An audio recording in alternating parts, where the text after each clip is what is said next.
And welcome back to more Sonic Colors.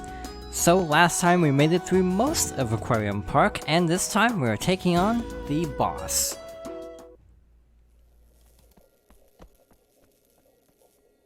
Man, running past all those fish put me in the mood for sushi. I doubt Eggman had the decency to put a good sushi joint in this park. Remember, ladies and gentlemen, try the newest dining experience here at Eggman's incredible interstellar amusement park, the bucket of sushi. Now with fish. Ugh, like I was saying.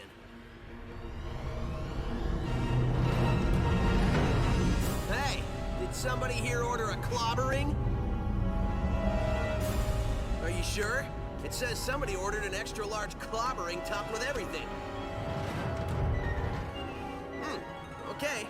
Tell you what, I can't take this thing back, so I'll give you an extra large clobbering for nothing. Hope you're hungry.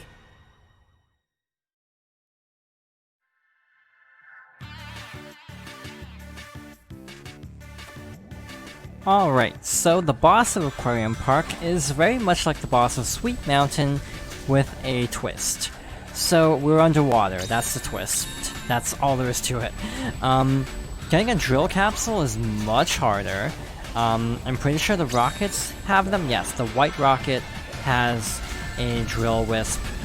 We want to hold on to this, of course, until we get to phase 2. By the way, we actually need this missile to actually break the shielding around the lever this time. This is very Super Mario Galaxy now that I think about it. Except in 2D. But yeah, I think every underwater section is 2D, which I can't decide if that's a good thing or not, because I don't know if 3D movement underwater is good. So I think he's harder to hit than the boss of Sweet Mountain, as definitely I'm having a hard time keeping up with him.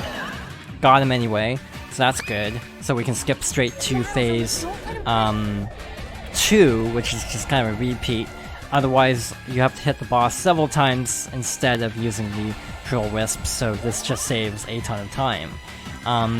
So on the way over, you kind of want to guide the right rockets, right missiles into the bubbles and other objects to try to get a drill wisp to save a lot of time. Also, you want to stay somewhere where there's air. Like here is a good spot to farm for the drill wisp because there's an air bubble right there. I'm playing super recklessly, which is not good. I don't know if I can actually make this cycle. I'm gonna go back for this and then try to loop it around like so. I got an air bubble and yet it's still counting down. We're fine, it's just slightly concerning that it didn't work. Oh well. Also, by the way, whenever you hit the lever, it swaps to the next phase, which is really nice of the game to do so, because it's a lot less scary this way. You don't have to worry about, like, getting into the next phase and quickly trying to find air. Control Wisp is a little bit hard to control, but we managed. That should be it, by the way. It's dropping rings, which is always a good sign. Obviously you want to collect the rings, because, point bonus. By the way, can we still drown? I hope not. That was an A. Still an A.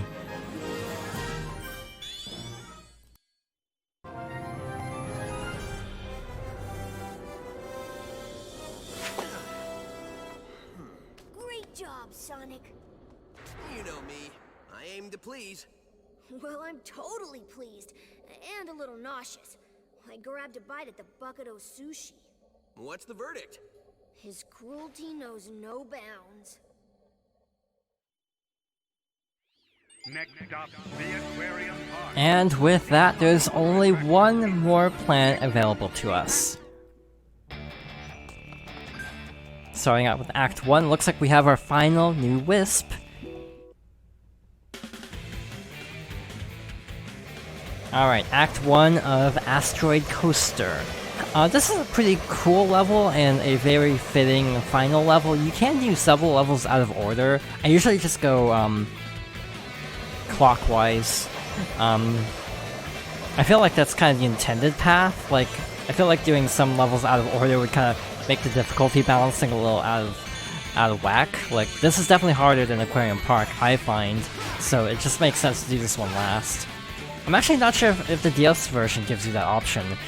Truth be told, I've only played the DS version once, so I'm not really familiar with all of its, idiosyncrasies in comparison to the console version. So we have our final Wisp. It can basically allow us to just charge through everything.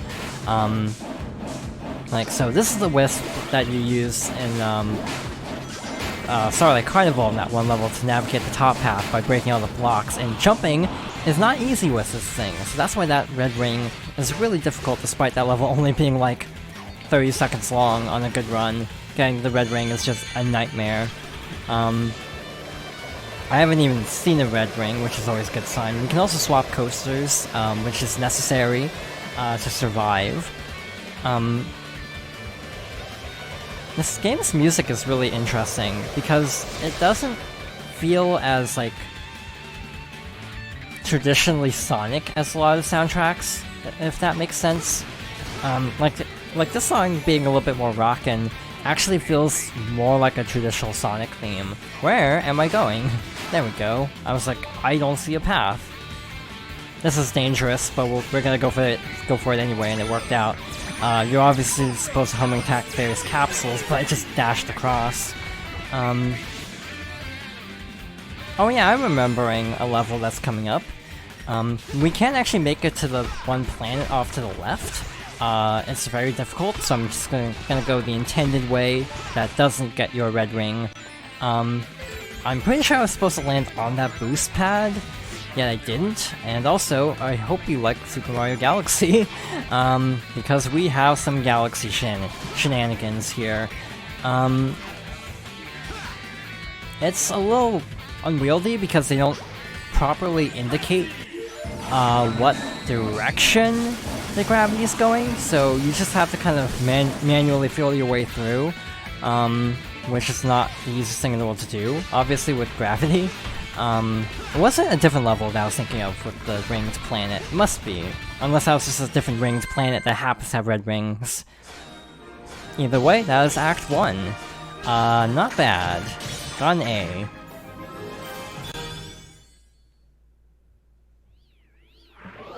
So now the Frenzy Wisp will be everywhere that we would need it. So now, if you wanted to go for S ranks, this would be the time to do so. You have all Wisps available to you, so it shouldn't be a problem getting red rings or high ranks. The song is really good. I do think Sweet Mountain is probably my least favorite song. It's not even bad, it's just not as good as everything else, I find. Also, I didn't really talk about it, because I kind of forgot, but I was also meaning to say that Aquarium Park actually would have been my choice for a Sonic Generations level. Obviously Planet Wisp or Tropical Resort would be more iconic, so it makes sense that those are the console and 3DS stages respectively, because this was also a handheld game. Therefore, Colors is also represented in the handheld Sonic Generations, because that borrows some handheld levels, and also the adventure and classic eras. I honestly haven't played that version either, because I always heard it was like a really bad game. Basically, I've kind of tried to play it more recently, and I'm stuck on Radical Highway because it's actually really cheap. It's very Sonic Advance in level design, I'll put it that way. Sonic Advance isn't even bad, it just has some very cheap level design at times. A little warning sign popped up to say, hey, you need homing attack here, so that's nice. Again, I wish the game did that for the gravity, because I feel like it's a little bit hard to tell where you're supposed to go sometimes. Yeah, this is like a cool little final set piece. I like having so many different planets because it allows for very diverse landscapes to travel across. Like, this is very different than any level we've seen up to this point. It's a little bit kind of like industrial, kind of like Planet Wisp, but it's very different in overall feeling. Okay, now we're upside down. We have to do a platforming section with 3D obstacles upside down. So basically, these little things will push you out, off, like, away from the screen, therefore you die, so do not get hit by those. I am not a fan of those. They were first introduced in Unleashed. Didn't really like them there, and I especially don't like them here because, you're having to fight gravity as well, making it even more, difficult. Oh well, that works, I think. I like how you can see them moving in the background, though. Like, you can see where they start, and so you can see them actually moving in and out. So that's like a nice visual detail, even though I don't like the obstacle as an obstacle. I appreciate the visual design behind it. There's a lot of stop and go, which, you know, that's not exactly the most popular element in a Sonic game, having to, like, sit around for long periods of time. Like there. I wish they had kind of telegraphed that the gravity would have shifted a little bit better instead of just, oh yeah, gravity. I guess the rings kind of indicate that, but it's not, like, super great. Anyway, we made it. That should be 1000S. Okay, I didn't think I played that well.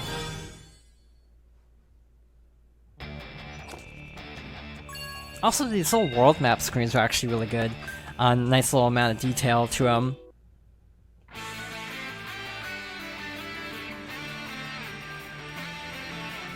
You know it's ominous when you can hear the goal ring at the start?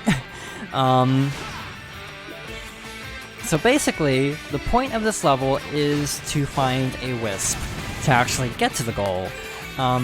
This level sucks, by the way. This is probably, like, one of my least favorite levels. Basically because you have to navigate this little bouncy platform and also avoid, like, crushy platforms. And it's actually slightly difficult to do so. Well, I should specify. It's not that hard to do it in general. But yeah, doing it well takes a little bit of finesse. I'm gonna go with Spike. I'm gonna regret this, I guarantee it, but I think my odds are better with Spike than with Cube to actually get to the goal. It should be close. Yeah, it's right over there. Yeah, this level isn't that long. I'm pretty sure you can actually cheese it as well, and, like, skip most of this, like, clip out and get to the goal immediately. I'm pretty sure I've seen a speedrun do that. Just an A.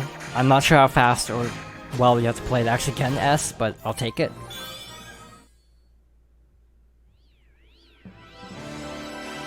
And we got 30 red rings, which unlocks something special in that mode, but we'll go over that at a later time. But for now, we have Act 4.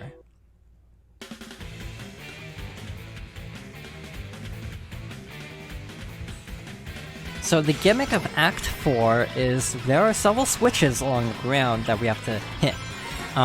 Otherwise, this level will loop infinitely, basically.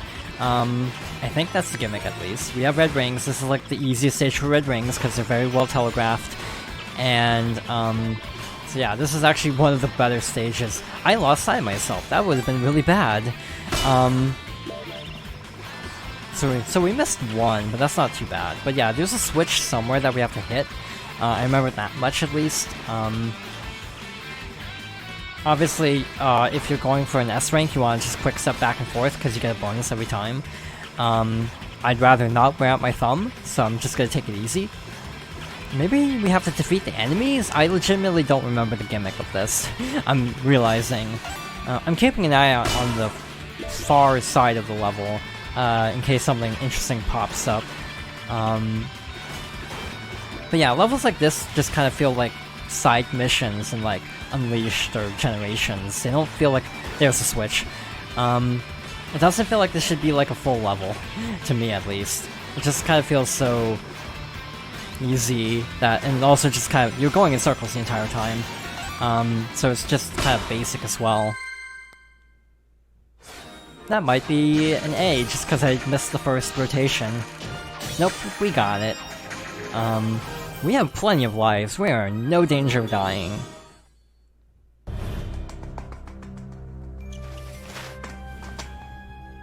What is this place? Whoa. This is where he converts them into the strange, negative aliens with the freaky energy.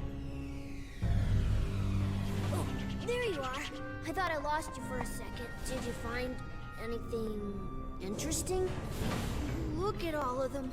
He's captured thousands of aliens. Don't worry. We'll get them out. Sonic, I haven't seen Yacker for a while. You'll have to excuse me, buddy. I have a generator to shut down.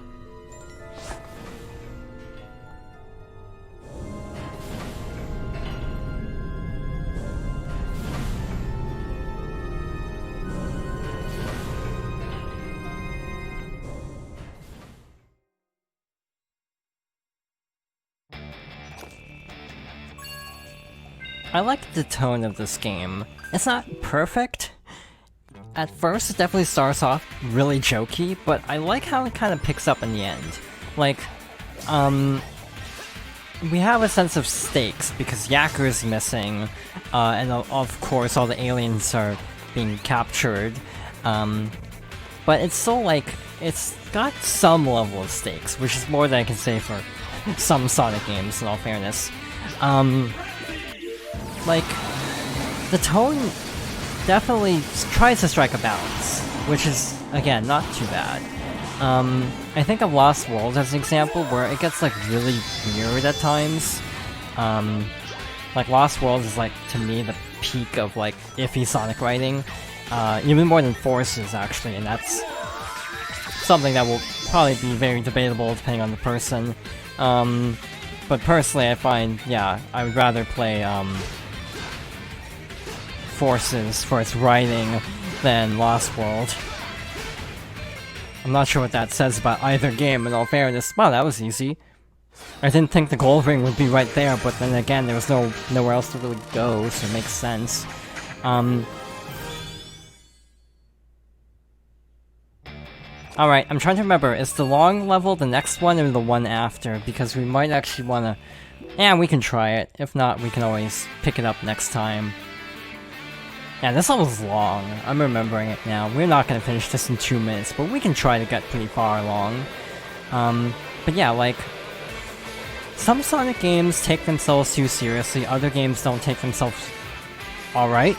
Some Sonic games don't take themselves seriously at all, and I feel like, one of the biggest problems with the series is trying to strike that balance. By the way, what happened was I was holding right, because I felt like to jump forward I would hold right because I'm in a 2D section, but it still is mapped to jump to the next car. There is no other roller coaster, so I flew off. Yeah, I didn't think it actually counted as like a 3D section, so that was my bad. But yeah, I feel like this game is pretty okay. Also, Sonic and Tails are actually friends. Foreshadowing for a game I will not do a Let's Play of, for reasons I've already discussed. But in Sonic Lost World, Sonic and Tails fight a lot. And that's actually a big part of why I don't like the story in Lost World. It's just, I want these two characters who are friends to, like, actually act like friends. I don't want them to constantly be yelling at each other. So when you lose out on the friend dynamic of Sonic and Tails, a lot falls apart for me. So yeah, that's my basic explanation of why, from a story level, I don't really like Lost World and would actually rather play Forces. Because at least in that game, Sonic and Tails are, like, chill, which is, yeah, not too bad. The writing in Forces is still bad, mind you, but in that way it's a little bit better. I'm worried about time, like, for a future video. Also, you can't use Frenzied water. That's interesting. So yeah, we're almost at time, so I think now that we have a little dry patch here, we're gonna call it here and pick it up next time. So thank you for watching, and I hope you join me next time for more Sonic Colors.